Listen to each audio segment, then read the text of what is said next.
Hai semua, kali ini aku mau bikin kue putu. Ini adalah jajanan tradisional yang udah jarang banget dijual. Biasanya dicetaknya itu pakai bambu. Nah, kali ini kita bikin menggunakan cetakan daun pisang ya.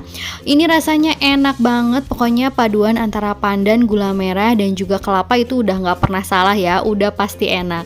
Kalau kalian pengen tahu gimana cara aku bikinnya, ikutin terus videonya sampai selesai.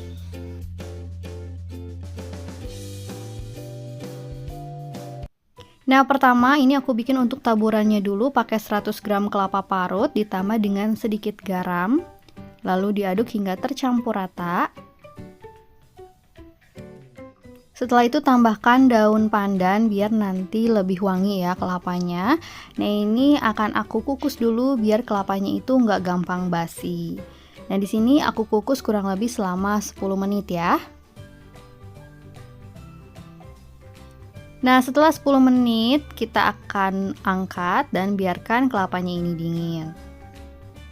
Lanjut aku bikin cetakannya dari daun pisang yang sudah dipotong-potong seperti ini. Nah, ini ukurannya aku pakai pewarna makanan, boleh pakai ukuran apa aja ya. Ini menurut aku ukurannya udah pas. Tinggal digulungkan seperti ini lalu digunting bagian sisanya. Dan kita hektar, bisa di hektar 2 atau 3 kali ya biar lebih kokoh. Aku kasih contoh sekali lagi, tinggal kita gulung daun pisangnya seperti ini. Lalu digunting bagian kelebihannya. Nah, ini untuk bagian bawahnya kalau kurang rata bisa diratain ya. Lalu kita hektar 3 kali biar kokoh ya. Nah, seperti ini, lakukan semua sampai selesai. Nah, kalau misalnya udah selesai, kita sisihkan dulu ya. Nah, sekarang kita bikin adonan putunya. Untuk mewarnainya aku pakai pewarna alami dari daun suji dan daun pandan ya. Tapi kalau misalnya kalian nggak punya daun suji dan daun pandan, kalian bisa cukup pakai pasta pandan aja. Atau kalau misalnya kalian punyanya cuma daun pandan juga boleh ya. Nanti tinggal dikasih sedikit pewarna makanan. Nah, ini aku tambahkan kurang lebih 130 ml air. Nanti aku butuh airnya itu sekitar 110 ml aja ya. Karena biasanya suka berkurang, jadi dilebihin aja. Nah, ini kita haluskan daun suji dan daun pandannya sampai halus. Lalu kita saring. Nah, ini kita butuh cukup 110 ml aja. Tapi kalau mau dilebihin dikit juga boleh ya, karena takutnya nanti agak kurang. Tapi di sini aku pakai cukup 110 ml aja ya. Nah, kalau misalnya sudah disaring seperti ini, sekarang aku tambahkan setengah sendok teh garam. Lalu diaduk campur rata aja. Sekarang siapkan wadah, masukkan 200 gram tepung beras. Aku pakai merek Rose Brand, boleh pakai merek apa aja sesuai selera. Lalu kita tuangkan jus pandan dan daun sujinya sedikit demi sedikit sambil diaduk-aduk ya. Nah, ini untuk cairannya itu aku pakai sekitar 110 ml, tapi itu bisa disesuaikan lagi sesuai dengan kelembapan tepung yang kalian punya ya. Kadang tepungnya membutuhkan air yang banyak, kadang juga enggak. Jadi disiapkan aja sekitar 110 sampai 120 ml. Nah, kalau aku ini butuhnya 110 ml. Nah, ini diaduk-aduk sampai si adonannya itu bergerindil. Jadi jangan sampai terlalu kalis ya, sampai si adonannya bergerindil berbutir-butir.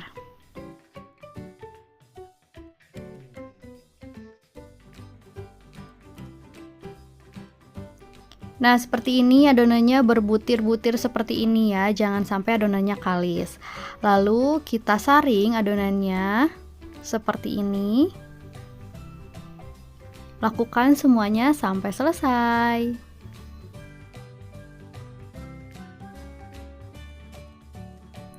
Nah, hasilnya seperti ini setelah semua selesai disaring dan sekarang siap buat kita cetak ya. Nah, kita siapkan adonan putunya, terus juga kita siapkan 100 gram gula merah ya.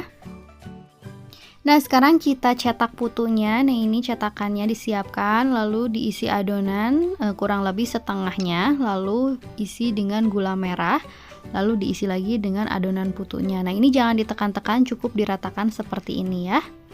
Lalu kita simpan di kukusan. Aku kasih lihat lagi caranya. Dimasukkan adonannya setengah cetakan, lalu masukkan gula merah dan masukkan lagi adonan putunya, diratakan dan disimpan di kukusan.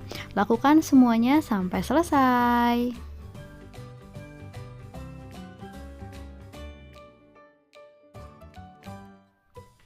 Nah, semua sudah dicetak putunya. Sekarang akan aku kukus. Ini kukus kurang lebih selama 20 menit ya. Atasnya dilapisi serbet biar airnya nggak menetes. Nah, setelah 20 menit ini putunya udah mateng. Ini beneran aromanya harum banget. Ini udah siap kita sajikan. Nah, ini kita susun. Ini pakai kelapa parut yang tadi sudah kita kukus. Lalu putunya kita ambil dan kita gunting daun pisangnya. Ini putunya masih panas banget. Nah, warnanya cantik natural seperti ini ya. Tapi kalaupun kalian mau pakai pewarna pandan juga boleh ya. Itu tidak masalah.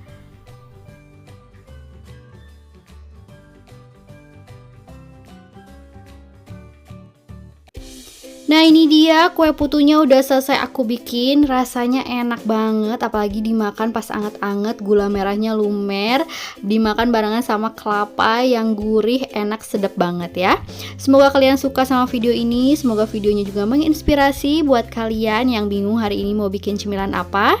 Jangan lupa like kalau kalian suka sama videonya. Jangan lupa juga subscribe buat kalian yang belum subscribe. Makasih.